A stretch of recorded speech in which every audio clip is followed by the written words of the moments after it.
In this video we are going to talk about comedy bio of LeBron James.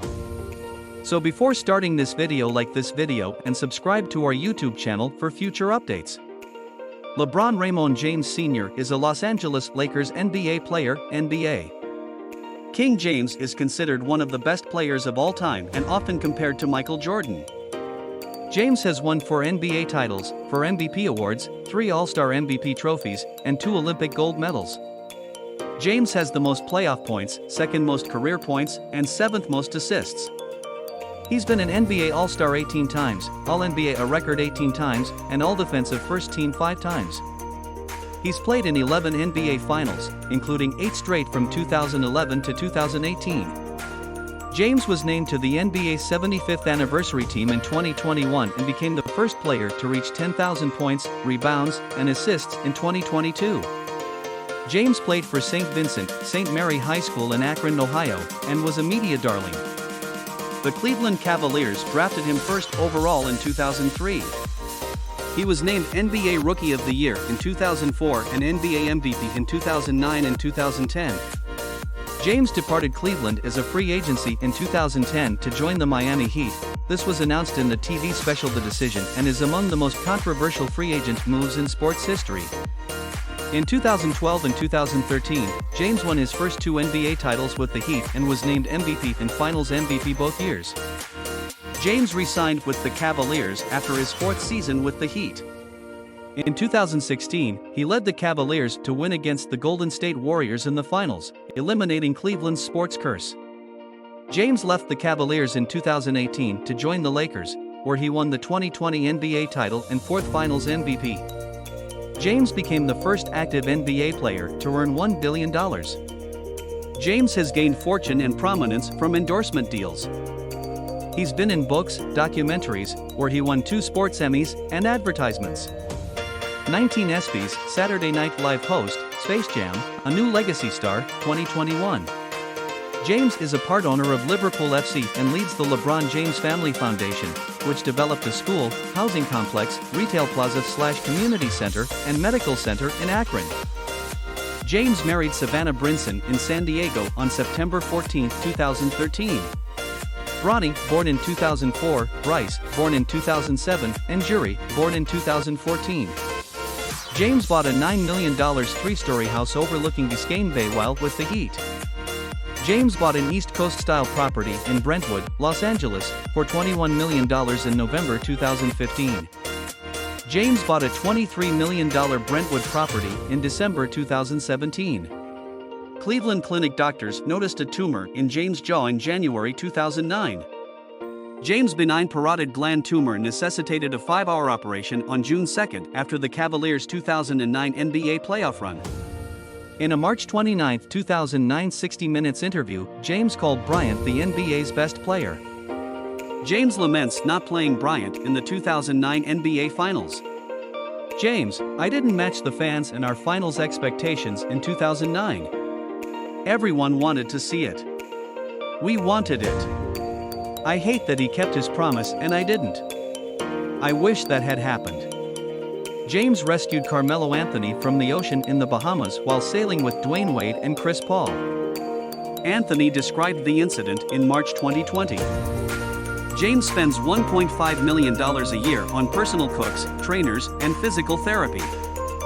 His workouts and diet are unusual for a great athlete. Tristan Thompson said James eats dessert with every meal, and Kyle Korver praised his training routine.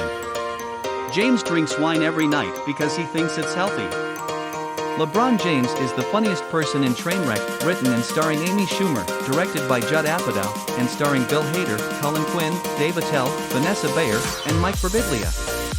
This is either a joyous revelation of James's talents or a sad detail about the movie he lends them to. James, portraying himself Bizarro, steals the show. He's the best friend of Schumer's love interest, a sports surgeon named Aaron Connors, Hader. This familiar rom-com role often produces reliable laughs, but it's usually played by a quirky comedic actress in pajamas, not the best basketball player on the planet. The initial joy of watching James on screen likely owes to the relief of discovering he's not as terrible as he had every right to be. In his first scene, he clears the low threshold by saying he'd drive 40 minutes to get $30 sunglasses. From there, as he haggles over an itemized brunch bill, alludes to sex as making love, and preaches the virtues of Cuyahoga sunsets, it becomes evident that James has performed more than a passable cameo. He's artless and wise, emotional but ruthless while protecting his friend. In a one-on-one confrontation with Connors, he bullies his weak opponent. Was I the only one who wanted to see what LeBron was doing without the movie stars? Maybe I'm still in awe of James grilling Schumer about her plans with his friend. Do you see his face in the clouds?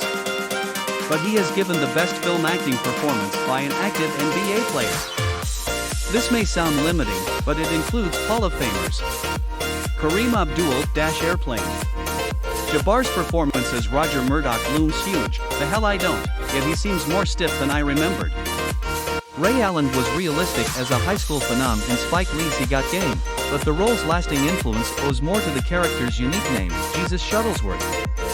Shaquille O'Neal's cinematic roles are usually forgettable, but other actors should remember his terrible turn as a rhyming genie in Kazam. Charles Barkley said last week that LeBron James should call this train wreck too after the finals. Maybe he was worried that James had overshadowed him. Michael Jordan's Space Jam from 1996 is LeBron's biggest historical competition. Jordan provides a pleasant, self-effacing portrayal, full of shrugs and smirks, despite excessive product promotion. Many professional actors look silly in such settings, but Jordan didn't. James had the benefit of working with living, breathing, amusing individuals and a script that let him be a ridiculous version of himself, but it's still surprising to witness James, who is frequently called a charmless basketball cyborg, demonstrate Jordan-level charisma. James may have been too fantastic in Trainwreck for him and us. Incoming offers. They're mostly bad.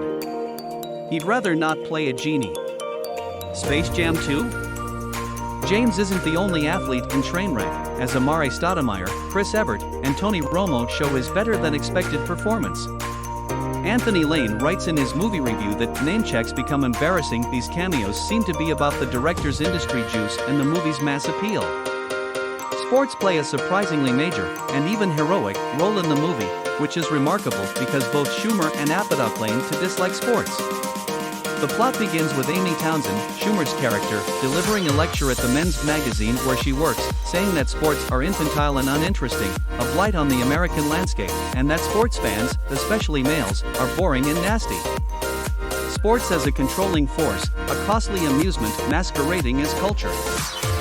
She is assigned to Profile Sports' Dr. Aaron Connors. She admits she knows little about the players he restores after briefly supporting the Long Island Medians and Orlando Blooms. Connors enjoys sports, claiming that they bring people together. This dispute represents the chasm between characters. Somebody must pay. Not sports. Even in a sports skeptics movie, basketball beats love. In Schumer's story, a woman must embrace the game to prove her fitness to a man. This isn't Bull Durham, where athletics can unite men and women. In Fever Pitch, Drew Barrymore became a Red Sox fan to understand Jimmy Fallon. Trainwreck closes with a triumphant scene at Madison Square Garden, the one nice Knicks game recently. LeBron James will be gone, but his universe united everyone. What do you think about this video? Do let us know in the comments section below. If you enjoyed this video and want to hear from us again,